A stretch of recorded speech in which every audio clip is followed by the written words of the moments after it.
जहां तक तृणमूल कांग्रेस के नेताओं का सवाल है, वो हर मुद्दे को बंगाल के चुनाव से जोड़ देते हैं। ई सिगरेट को भी जोड़ा और एसआईआर के इशू को भी बंगाल में चुनाव से जोड़ दिया और फिर ममता बनर्जी को एक और मौका मिल गया। असल में आज चुनाव आयोग ने 6 राज्यों में एसआईआर का वक्त बढ़ा दिया, लेकिन बंगाल में डेडलाइन नहीं बढ़ाई गई। बंगाल में आज एसआईआर का एनुमरेशन फॉर्म जमा कराने का आखिरी दिन था, लेकिन ममता बनर्जी ने फॉर्म नहीं भरा। एसआईआर के खिलाफ आज ममता ने नदिया में बड़ी पब्लिक मीटिंग की। इससे पहले बंगाल के दूसरे हिस्सों में इसी तरह की 5 रैलियां कर चुकी हैं। आज की रैली में ममता ने कहा कि वो तीसरी बार मुख्यमंत्री पद संभाल रही हैं, 7 बार लोकसभा का चुनाव जीत चुकी हैं, केंद्र सरकार में मंत्री रह चुकी हैं, लेकिन उन्होंने अब तक न तो कोई एन्यूमरेशन फॉर्म भरा और न आगे भरेंगी। तो क्या उन्हें विदेशी घोषित कर दिया जाएगा? ममता ने कहा अगर चुनाव आयोग में हिम्मत है तो उनका नाम वोटर लिस्ट से काट कर दिखाएं। শুনুন, আমি এখনো ফর্ম ফিল আপ করিনি। কেন করিনি? 3 বার সেন্ট্রাল মিনিস্টার ছিলাম, 7 বার এমপি হয়েছি, আর আপনাদের আশীর্বাদে শুভেচ্ছায় এর মধ্যে 3 বার চিফ মিনিস্টার হয়েছি। আমাকে আজকে প্রমাণ করতে হবে আমি নাগরিক কিনা। মাথায় নাকে খোঁজ দেওয়া ভালো এর থেকে।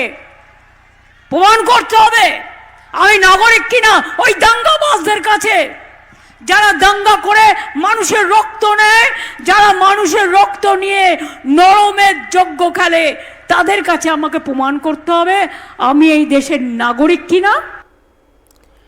इसके बाद ममता बनर्जी ने अमित शाह को निशाना बनाया। अमित शाह की तुलना दुर्योधन और दुशासन से कर दी।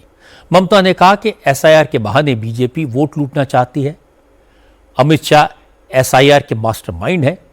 ममता ने कहा कि अमित शाह बहुत खतरनाक आदमी है, उनसे सावधान रहने की जरूरत है।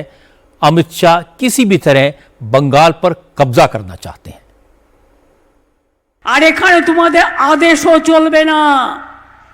মনে রাখবেন, বাংলায় ডিটেনশন ক্যাম্প হবে না, হবে না, হবে না। ওরা বলছে তাড়িয়ে দেবো রোহিঙ্গা। কোথায় রোহিঙ্গা দেখাও, কোথা থেকে এলো? আর রোহিঙ্গা যদি হয় তো আসবে তো মণিপুর হয়ে, মিজোরাম হয়ে, নাগাল্যান্ড হয়ে। সেখানে এসআইআর হচ্ছে না কেন? ইলেকশন যেখানে হচ্ছে, যেখানে বিরোধী দল আছে, সেখানে এসআইআর করছে 2 মাসের মধ্যে। আসামে কেন হবে না এসআইআর? কেন আসামে হবে না? ভোট করছে লুট আর বলছে ঝুট। একবার করলো নোটবন্দি আর এখন করছে ভোটবন্দি। গণতন্ত্রের সবচেয়ে বড় শক্তি মানুষ, অন্য কেউ না। মানুষ নির্বাচিত করে সরকার, ইলেকশন কমিশন নয়। তাহলে জেনে রাখুন, এসআইআর করো আর যাই করো, বাংলা থেকে মানুষকে তাড়ালে কি করে নিয়ে আসতে হয় আমরা জানি, আর বাংলায় কাউকে আমরা তাড়াতে দেব না। এখানে একজন স্বরাষ্ট্রমন্ত্রী আছেন, তিনি করতে পারেন না এমন কোনো কাজ নেই। তার 2 চোখ দেখলেই মনে হয় ভয়ঙ্কর দুর্যোগের বার্তা, দুরভিসন্ধি। এক চোখে তার দুর্যোধন আর এক চোখে তার দুঃशासन। ममता बनर्जी ने एसआईआर के खिलाफ मोर्चा खोला हुआ है, लेकिन बंगाल के गवर्नर सीवी आनंद बोस एसआईआर को सपोर्ट करके ममता को चिढ़ाने की कोशिश कर रहे हैं।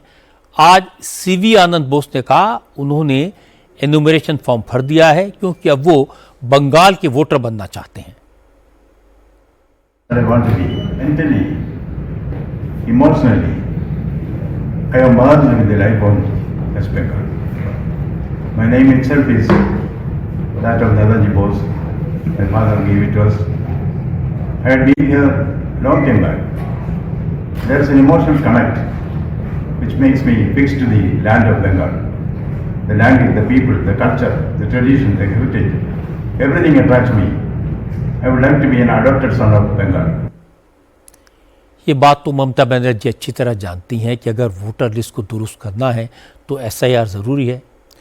लेकिन वो ये भी जानते हैं कि चुनाव कैसे जीता जाता है। और चुनाव के लिए ममता बनर्जी ने एसआईआर को एक इमोशनल इशू बनाने की कोशिश की है।